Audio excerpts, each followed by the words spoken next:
Hey, welcome to BCB Live, the safest station in the nation, broadcasting live Drive Safe Day from the I-80 truck stop. 43rd the annual. The thing's huge. Oh, yeah. I mean, it's huge. Largest in the world. You know what? I'm going to question that. I'm fact checking you today on that part right there. Is it the largest or just say the world's largest? It the is. world's a pretty big place. Well, yeah, it's I know. the largest in the galaxy. Yeah, Let's just go galaxy. It is in the galaxy. I mean, what, right? Universe. Hey, but Drive Safe Day, man, we are seeing a lot of people here. We have a lot of vendors here. We have a lot of drivers. Listen, if you're out and about right now, going cruising, if you just happen to be cruising up I-80, what a better place to take your 34-hour break than right here.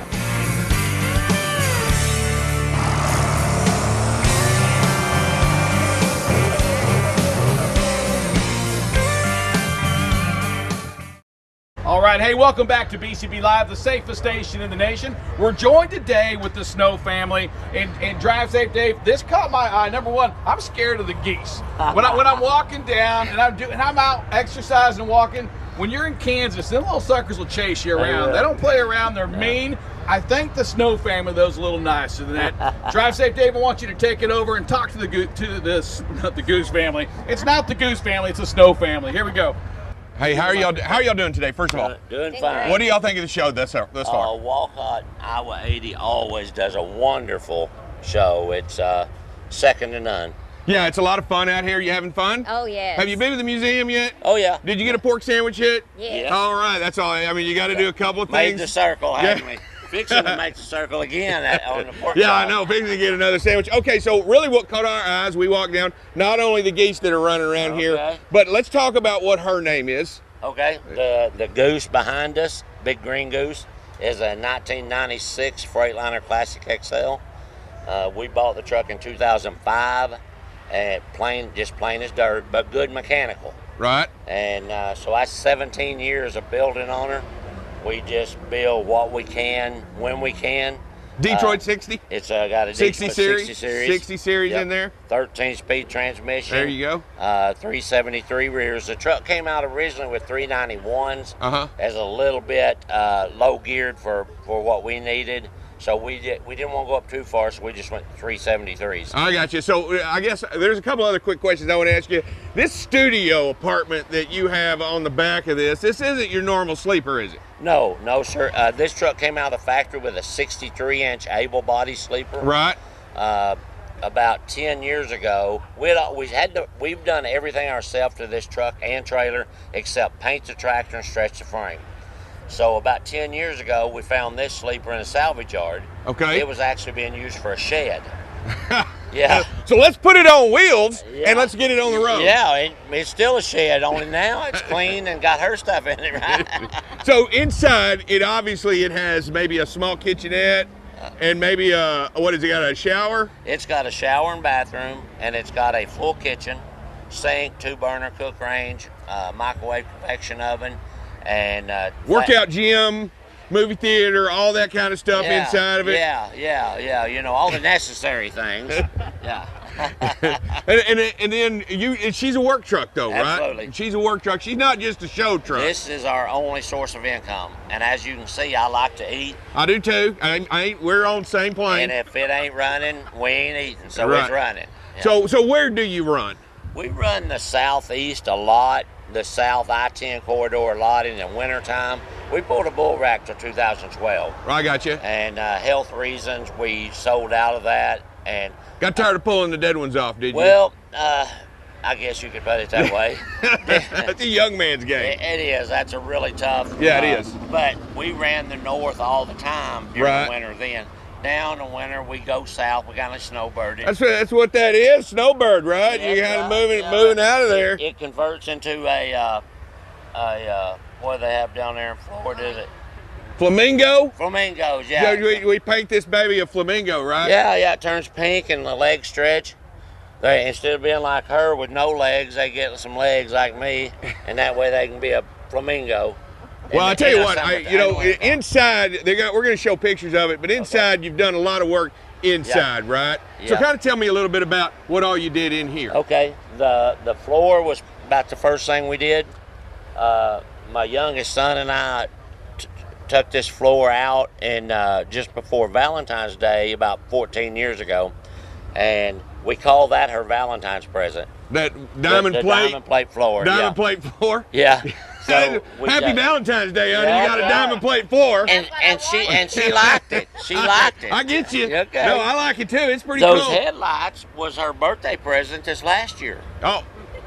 Well, you know what? You are easy to please. Let me tell you what. I got my wife does not want headlights, and she doesn't want a diamond plate floor. But what else you got? You got a lot else going on here. You've done a lot of lights. We started with the floor, and then we started moving up. The dash, the floor we was shut down for 3 days. Right, I got you. But the dash and all that, we've not been shut down for anything else in there. Just as you rolled through the scale house, you had one arm underneath, waving out at them as you're putting in a new dash. Holding the gauges up. Holding the gauges up. Yeah.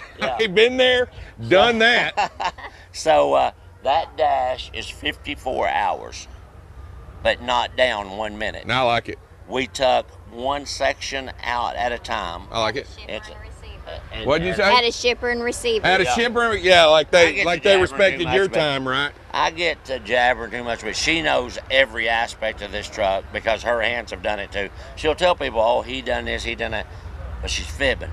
Now I hate to admit that she's fibbing, but yeah, she has had her hands on. Even I like her to have nails and everything, but when we have a mechanical issue, she straps on her gloves and puts her coveralls on. She plows right in the middle of it. Well, it is nice that y'all are out there doing what you're doing, heroes of the road, making it happen. Are you doing more than just one show this year? This one, are you doing any more? We typically try to do one a month through the summer. This year we'll have to wait and see. Well, this is our third one this year, but we'll have to wait and see what the fuel does to us.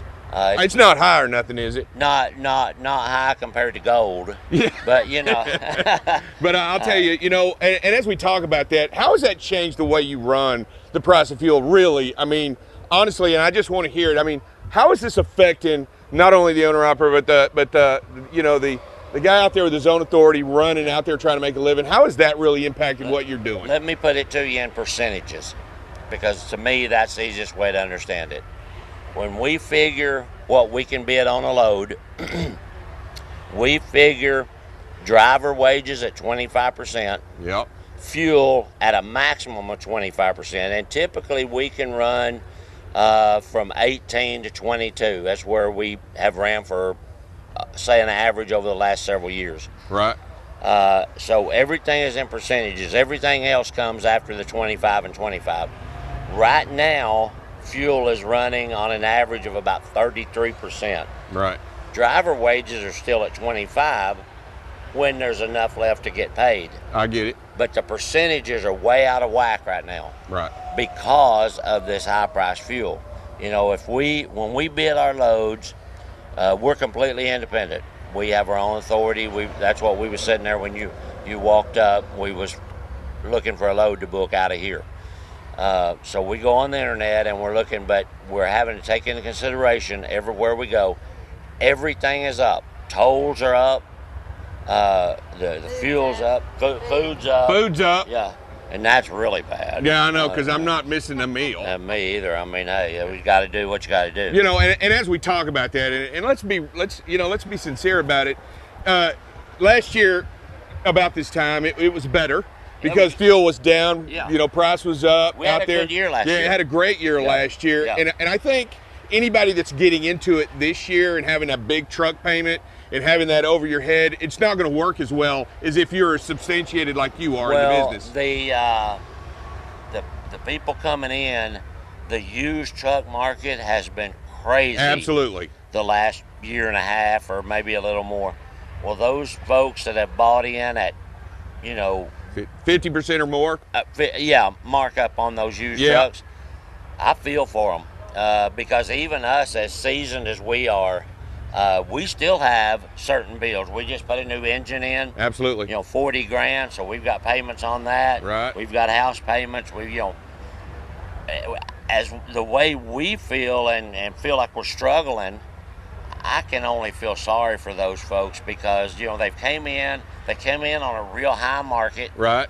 and then budgeted that way. Yeah, and it dropped right out from under them. Right. So I honestly don't see how they can survive. I don't either. I really think they're going to have to turn to someone else, a company or something like that. We're seeing a lot of people on Facebook saying, well, we're going to have to sell our truck. Boy, that's sad. That is just so sad to hear somebody, because you can see it in what they write that they're brokenhearted.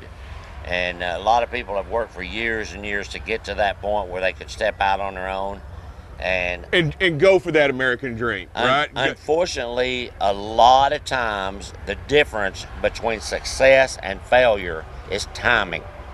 It's not something you do, it's timing. Absolutely. The economy changes, you can't change that. I mean, our honest opinion, we don't have the leadership in our government that we need. We're giving oil away to other nations. We need to be trading the money we're sending to Ukraine for oil. My question to you: if you had to talk to somebody out there starting in the industry today, or because you've been here a while, you've been doing this more than a minute, right? Yeah. Right? May 8th made 42 years for 40 me. days, just a little over a minute. She's been out on the road with me and had her CDL for about 18 years. So let's get it to, you've been doing this a long time, and I'll tell you what, here at BCB Live, we talk a lot about safety, how important it is, what we do out there on the road. How important is it to you when you interact with those drivers out there and those four-wheelers out there on the road? How is it important to you do more than they do? We preach at new drivers and other drivers all the time about safety. Safety is one thing, for the most part, that you can control. That's right. Even if it's other drivers, if they're acting irate, just back away. Right. It's not worth it. It's not worth it. The conflict and the cutoffs and the anxiety that it builds up. Now, she don't get road rage when she's driving, right? But she gets it when I'm driving. That's fair. That just seems fair, right? You can get it anytime, but she gets it when you're driving. Our train horns are in the middle, the valve, and she'll be honking the train. Well, I'll be driving. She'll be honking the train horn, and I'm looking around like, who's honking?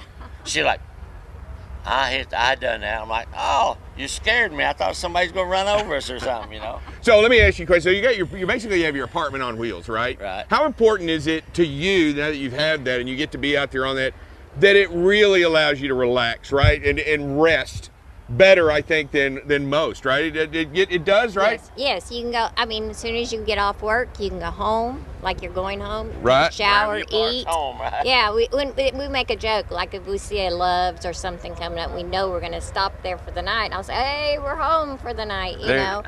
But he's made mine where it's home. I mean, it's got everything that we ever need. A woman needs to be more. She needs to be more homey, wherever she's at. Right. Guys, we get a good meal and a shower every couple or 3 days. I mean, you could shave now, but we Thank you very much for calling that out. My razor's broke. I came out here. Yeah, I got an extra one. I'll dry shave right here in front of y'all. I'm just messing with you. Come on. But anyway, it's really important. So what we've tried to do is convert this truck sleeper into a mobile home. It is pretty, and it looks like a lot of fun. It looks great. How long do y'all plan on doing this? If you've only been doing it 42 years, yeah. You're looking at another 42, maybe. Maybe 38. Yeah, something like that. Round that up to a solid 80. Yeah, but yeah. Right now we don't have any plans of retirement. Right, I got you. No, you shouldn't. If you're doing it. The downside of being self-employed, right, you don't have the benefits. Right, I get it. So nobody's paying in any retirement for us. It's just what we can accumulate ourselves. And last year, accumulation was possible. Right. This year, not so much. Not at all. Not because at all. by the time you get the bills paid, you're out of money. So, but back to answering your question, we've just tried to take this sleeper and make it as homey. And I try to listen for things that she says, that she likes. Right. And then I try to think of somehow to build that. and that's tough when you're not. I'm not carpentry inclined. Neither am I. Yeah, he can't shave either. I can. I just didn't want to. But go ahead. I see. But so I try to figure those things out to make her very comfortable, but at the beginning, being comfortable was not the primary reason for this sleeper. It was health, eating bad. Yeah. And at 2 heart attacks, for me, we decided, okay, we got to figure out how to eat better. Right.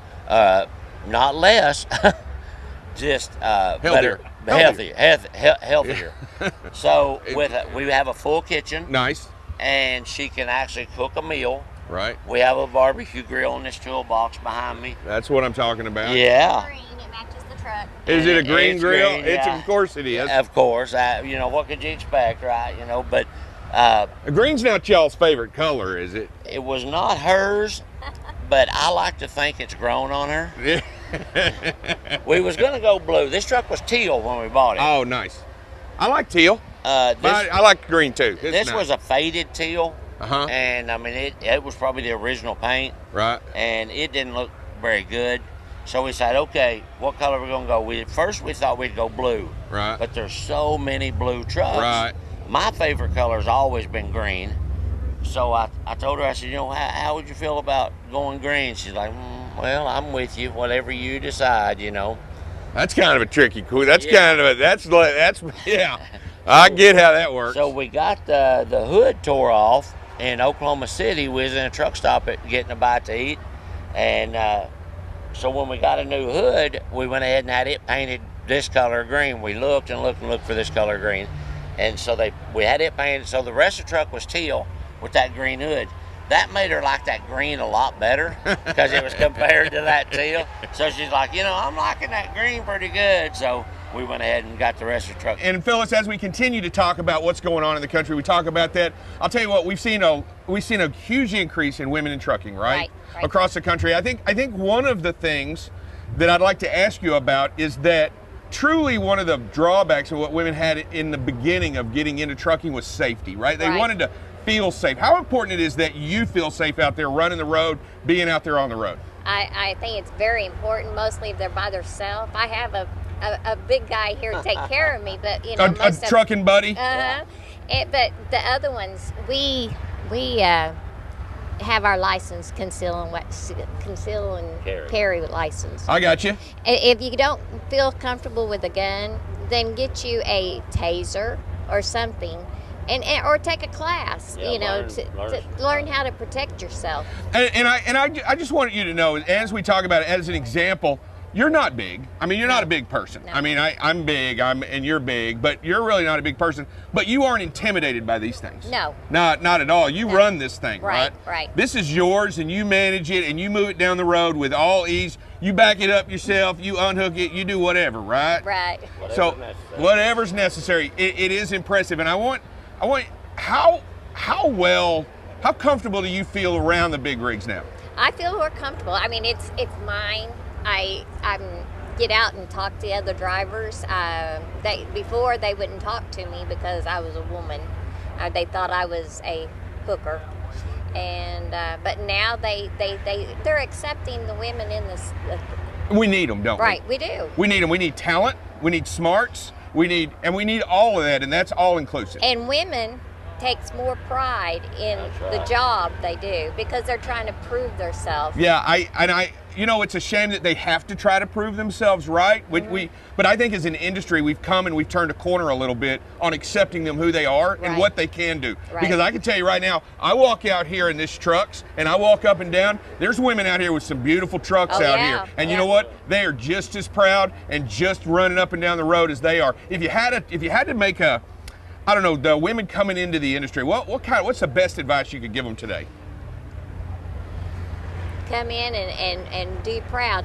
We have a video out there, the goose, and one girl come up to me yesterday and she come up and she was crying. She says, I wanted to be a truck driver. Uh-huh. You made me be a truck driver. because Inspired her. yeah, she says, I watched your video and I decided that I could be a truck driver. Yeah. I teared up. I mean, I'm already crying. I'm crying right now. Yeah. I'm crying right now. Hey, you know what? I tell you what, and I like that. I like the idea that you lead the way and that we have that out there. It's going to take all of us to make this work. Right. And I truly believe with the driver shortage and with what all's going on out there, because I mean, we talk about it today, but what a great solution if we can be that inclusive of women out there and accept them. And not only do we want you to come out and be a truck driver, we want you to be a safe truck driver, and we want you to be a good truck driver. Right. I mean, really, we want you to, there's more than just driving a truck, more than just holding a wheel. It's about the way you live, it's about the way you feel, and you know what, when you get behind that wheel, it's all about how you do it. I'll tell you what, I appreciate what y'all are doing. I appreciate what y'all do out there on the road for as American heroes out there running back and forth. I mean, you know what, we talk about that. We look back at COVID last year, actually brought to spotlight drivers for the first time in a long time about how wonderful a job they're doing, and I think people actually appreciated what happened. I think it's very important, don't you agree? And tell me about that. It's important that we remember that, right, as a public. You know, COVID done a lot of things to this country. One of the few good things is that it brought out the need, the necessity for these trucks. Right. Because when people goes in and they see the shelves are empty, right, it's like, why are these shelves empty? And they realize that they need these trucks. Correct. Now it's kind of like the Bible on 9/11. After 9/11, everybody wanted a Bible, but in a short period of time that vanished. Well, in a short period of time after COVID, we're already seeing that vanish. But you know, we're going to do all we can to keep trucking with a positive outlook.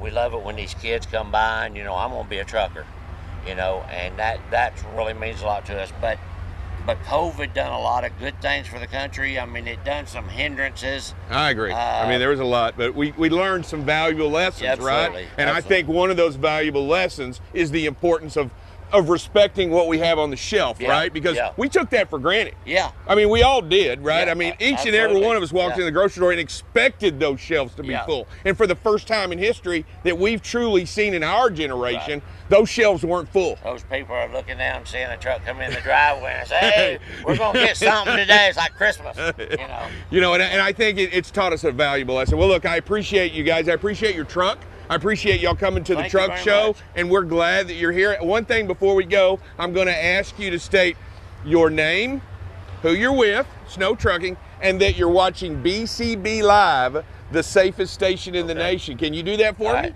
My name's Daniel Snow. This is my wife, Phyllis.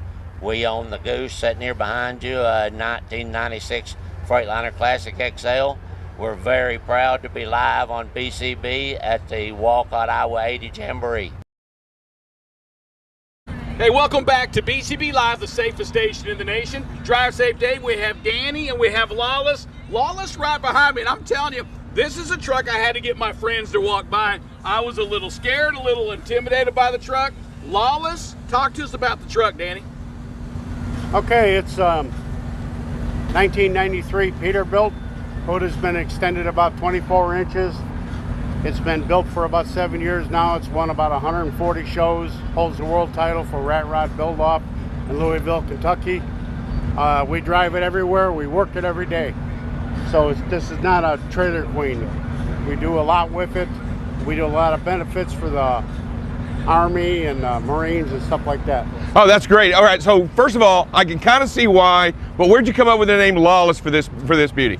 Well, the name came from the bootlegging movie, the boys making the moonshine up there in the mountains. Oh yeah, so you're just running without the law, right? Running a little against the grain. I hardly ever get pulled over. When I do, a policeman might go by and he'll give me the thumbs up. All right. Yeah, you know what? If I was DOT, I don't think I'd be crawling underneath this baby, right? Yeah, for sure.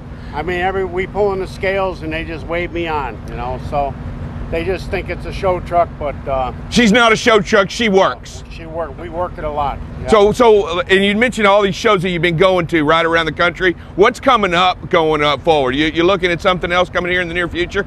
Well, there'll be a show down in Missouri coming up. In Joplin? Maybe Joplin. Yeah. There's another one also.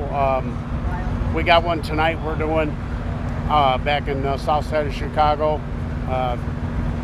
And then we got a big one up in Palos Heights, Illinois, Thursday night. Okay, so I look around the truck and you got different lighting on the truck. So not only does she look mean in the daytime, right? We got a little bit of a mean look at night too, right? Coming down the road. Yes, sir. Yeah. How many chicken lights you think you got on her? Not really sure. Never counted the chicken lights. Just got to replace them when they go out. All right, so you got the stacks coming out of the top, and you got kind of a different look here. Tell me a little bit about this engine, just a little bit. It doesn't look like your normal ride, your normal run, and your normal truck, right? It's got a little bit different look. Tell me a little bit more about it.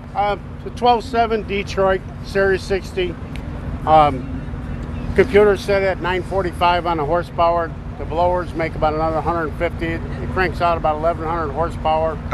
It will run about 1575 and a quarter mile at 91 miles an hour. Wow, and is that pulling a trailer? No, not yet. You're gonna get her. So, okay, where do you run? Where do you run? Where can people see this baby out on the road? We must see Biloxi, down in Biloxi, and then Union Grove, Wisconsin, and everywhere in between. Right. Everywhere in between. So when they're looking here, they gotta, not only when they see her, when they see Lawless running down the road and they look for you, they can also look for a little bit of Mad Max, because I'm sure he's close by running away from you. For sure on that. I'll tell you what, man, we appreciate you out here. I mean, she is a beauty. I'm glad you're out here. I'm glad for you, the trade show, out here at the world's largest truck stop. What do you think of the show so far? The show is awesome. We've actually won 5 years in a row here. We got here late because I got a broken 5-year champion right here, 5-year champion. We're talking to the champion. So, but this is probably my favorite show right here. Is it really? Yeah, besides Louisville. Well, before we get out of here, before we go, I just wanted you to know that we appreciate what you do out there on the road. We appreciate your ride, and the pride in your ride that you got. And man, we want to congratulate you on being a hero to this country. All right, thank you. You bet, thank you. Danny with Lawless, you're watching the safest nation. Safest station in the nation, that's right. All right, thanks, Danny. This segment has been brought to you by Utility ProWear. Utility ProWear manufactures high quality, ANSI certified, high visibility apparel for both men and women.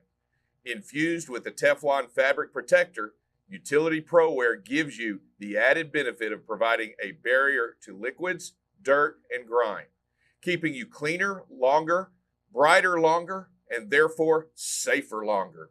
Get your high visibility apparel by going to utilityproware.com. Use the code BCB20 at checkout for an exclusive discount. You're watching BCB Live, the safest station in the nation. BCB Live covers freight. Here we are now at 21% of record freight being rejected. News down in Texas. We're going to talk a little bit about this. We had another $1.5 million seizure. If ever there's a time to do a pre or post trip, it's if you're doing something wrong. Weather, traffic. Hey, good morning, everybody. Welcome to some traffic and weather with Buckle Up Bob. You can kind of see where the visibility can be compromised a little bit. Again, right where that rain is. And most importantly, safety. One of the things that we must do is make sure that safety is the number one thing that we focus on. Going into an intersection, yellow is not the way. That's to clear an intersection, not to enter an intersection. Tune in weekdays from 7 a.m. to 8 a.m. Central Standard Time. You can watch BCB Live through LinkedIn, YouTube, or Facebook. So what are you waiting for? Subscribe today and follow BCB Live. Hi, this is David Dover, also known as Drive Safe Dave. You are watching BCB Live, the safest station in the nation. Safety is what you want to talk about, and safety is what you want to be every single day. That's what we're here for. We're here to make it better. The industry needs BCB Live so that it can find new and inventive ways to bring safety to the forefront for every single person out there on the road. You got to be prepared to stop, and when you look at that and you understand the situation that you're in, you got to know that it's going to change. You got to expect it to change, and you can't run those lights. You can watch BCB Live weekdays, 7 a.m. to 8 a.m. Central Standard Time. So what are you waiting for? Follow and subscribe to BCB Live today. Hey, welcome back to BCB Live, the safest station in the nation. You got Double Check Dale here to talk about some weather. Not a whole lot going on. We'll start with the winds. Currently pretty calm across the U.S. And we'll slide this in morning, not much going on, but you'll notice the northeast states, Pennsylvania on up into the northeast, the winds start to pick up a little bit. And then by this afternoon, 4 o'clock, you're going to see some pockets of some stronger gusts up in that Massachusetts area, Rhode Island maybe, upstate New York, some stronger winds there. This afternoon, Wyoming, lots of wind going on there. And then western Nebraska, small couple pockets of stronger winds with some strong gusts. But overall, no major big areas with strong gusts, just the winds will be a little bit blustery this afternoon. And we're going to take a quick look at rain and thunder, see what's going on. Currently, we have some pretty strong thunderstorms down in the Alabama, Tennessee, North Carolina border. Some of those are producing some pretty heavy rain, stronger winds, lots of lightning going on with those. And as we go through the day, you know, not a lot happening this morning. Those storms in Alabama and Georgia, Mississippi just start sliding a little bit to the south and the east. A little bit of rain up there in the New England states. And then this afternoon, around 5 o'clock, we see a pretty good band of showers that starts in Oklahoma, works its way down through Louisiana to the Gulf Coast area of Mississippi, Alabama, Georgia, and then along the Atlantic coast up through the Carolinas. And this afternoon, late afternoon, we see a pretty good shower going on in Virginia. Stronger showers there with lots of lightning. We see those lightning bolts. And so I'm just going to take an opportunity here to talk a little bit about lightning, because yesterday at Fort Gordon in Georgia, a military man was killed by lightning, and 9 others were injured. It was one strike, and so they were outside. And so it just goes to show that lightning in these thunderstorms, we have to take all the weather events seriously. And here's some facts about lightning that I really didn't know. You know, first thing, you know, how to reduce your risk of being hit by lightning. Stay away from windows and remain indoors. Don't seek shelter under a tree. For those who can't get indoors, if you crouch low with as little touching the ground to minimize surface areas, and then avoid running water during a thunderstorm, because lightning can travel through plumbing. So if you're in a vehicle, vehicles are a pretty safe place to be, relatively speaking, because they are grounded. But a couple facts about lightning. A lightning flash is no more than 1 inch wide. Lightning kills and injures more people each year than hurricanes or tornadoes. And that's about 75 to 100 people a year that lightning kills. So we've got to be aware of it. Lightning is approximately 50,000 degrees Fahrenheit. That's 5 times hotter than the surface of the sun. And so, you know, there's just a little bit about your lightning for today, some safety tips. With that, we'll come back and talk some safety and look at some videos.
Welcome back to BCB Live, the safest station in the nation. Hey, we're going to talk a little bit of safety. You know, this week's safety topic has been Drive Smart, and that acronym SMART is what we've been going over, because each letter in SMART starts for something. The S is scan. The M is measure your risk. The A stands for anticipate actions, know the blind spots, know what others are doing, read their signals. And today we're at the R, reach a decision. So after you've scanned and after you've looked at all the hazards, evaluated them, and reached a decision, you have to reach a decision, decide what you're going to do with it. And it's just an ongoing thing, because as you're traveling, these risks, these hazards keep changing, and so you just have to keep refocusing, re-looking at what are my risks, what's the highest risk, what am I going to do with that? You know, and I'm going to tell you, one of the things you always hear is leave yourself an out. And so if we have the proper following distance with the correct speed, most of the time that is going to be your out. And so you really have to focus on that. You know, reach a decision. If somebody stops short in front of you, that kid runs out in front of you, what am I going to do? I'm going to stop in most cases. And you have to have that space. You have to have that proper speed so you can get stopped. You know, that whether it's coming up to a green light, stale green light, or traffic that's slowing down or stopping, just that speed makes it so important that we can, you know, make our decision, what we're going to do, what our out is, and then be able to act upon it. Hey, let's look at some videos right now. First up, we have reacting appropriately to oncoming traffic. You know, this is a great video. You know, we're looking at that the speed and space was right. Driver has the big picture. He's been scanning what's going on and everything, and notices that traffic is coming, slowing down, coming to a stop and everything. And just look, he's got such a great view of what's going on. He makes the choice. Hey, I'm going to slow down. Looks like there may be an accident off to the side of this or something going on, but traffic comes to a sudden stop. And because of that space, because of his speed, he has plenty of time to react. He uses that lane. He doesn't try jumping out of the lane, have to jump out, because his safe spot, his out, is that space in front of him. Great job, driver. Next, we have take the cruise off to get the distance. You know, here we are. We're following too close, and we see a lot of these videos, and I appreciate drivers sending them in and letting us look at them and try to learn from them. You know, the speed limit's 70 or 75 here, and we're going 68 miles an hour, so the speed is actually pretty good, but we're still too close. And you know, if we have that in-cab coaching, you know, it's probably telling us, hey, too close, back off. And if we don't, you know, use that old-fashioned method, count it out, 1001, 1002, because we're too close here. And the reason we brought this one in is because we have the cruise control on here. We're about 0.8 of a second behind the vehicle. The cruise control's been on, never been changed, and the speed, you know, has been 68. It's never changed in that one. So, you know, just got to take the cruise off sometimes, create that space, and then get the cruise going back on. Hey, this next video we're looking at, you know, sometimes harsh brakes are good. In this one here, you know, we had a harsh brake, and it wasn't anything really major, but, you know, driver was preparing well underneath the speed limit. Driver's prepared for that stale green light. When the light changes, has plenty of time to come to a stop, doesn't, you know, endanger anybody in that intersection, doesn't lead anybody out through that intersection, because he does the right thing. The driver does the great thing, safest thing here, and comes to a stop. Helps make that intersection a little bit safer. Next, we have 10 over under 1. You know, here's one where we're looking at the speed limit. Posted speed limit's 55, and we're running 65, so we're 10 miles over the speed limit here. We've got to back off. We've got to get ourselves to the speed limit. That's the first thing. And then if we're too close, we have to back off even further.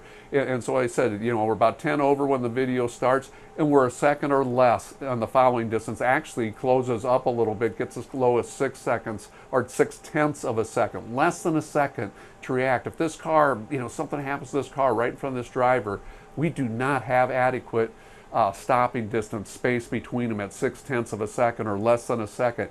So we've really got to listen to that in-cab coaching, or we've got to recognize when we're too close and we have to back off. We have to take that corrective action. Doesn't mean you're a bad driver, just means after a lot of miles, sometimes we just lose a little bit of focus, or we get a little bit closer than we think we are. Just have to recognize that and learn to back off and create some space there.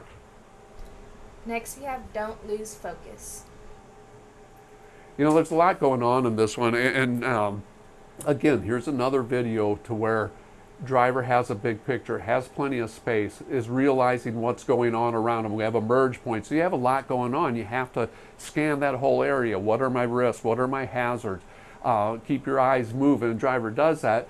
And, you know, as traffic comes to a stop or slows down, he has the space and the speed to where he can come to a controlled stop without anybody getting hurt or anything happening here. So just a really good job by this driver, looking at that big picture, seeing what's going on with it, taking appropriate action. And again, you know, the out was the space between him and the vehicle in front of him. Didn't have to worry about trying to get to a shoulder, didn't have to worry about trying to get over to a different lane, because the space that he had was adequate for the speed that he was going to come to a controlled stop. Great job, driver. Next, we have it's a timing thing, not good.